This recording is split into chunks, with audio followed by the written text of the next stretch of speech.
پشتی 3 سالان آزاد بو. کاروانک دور و درێژی ئۆتۆمۆبیلان ji bo pêşwaziyê ketin rê. Malbat û kesûkarên wî bi rondekên kêfxweşiyê, dilîlî, xetîr û kevokên aşitiyê pêşwazî lêkirin. Dîmenên merasîma pêşwaziyê taybet ji bo rûda wê hatin şandin.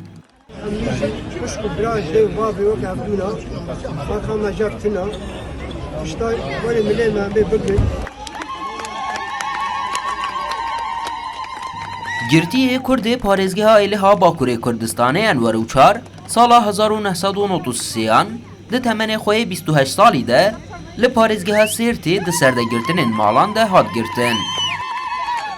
Li dadgeha Ewlehiyê ya Dewletê Degemê ya Amedê bi îddiaya nehêştina yekîtî û yekparçe ya dewletê hat darizandin û 3 sal cezayê heta hetayê girtîgehê wergirtin. Roja înê cezayê xwe temam kir û ji girtîgeha Amedê hat azad kirin. Di yekem peyama xwe de balkîşan ser rewşa girtiyên li pey xwe hiştine.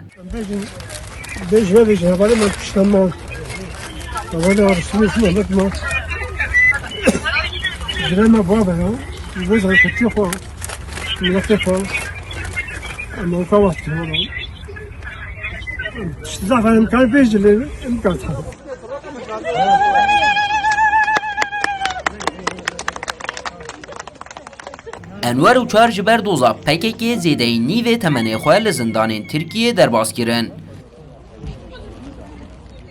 Di dema desteserkirinê de 40 rojan îşkence dît û 3 salên xwe yên girtîgehê jî bi çendîn nexweşiyên weke şekir, astım û bronşîtê li neh girtîgehên cudayên Bakurê Kurdistanê û Tirkiyê temam kirin. Ferdî İshak, Rûda.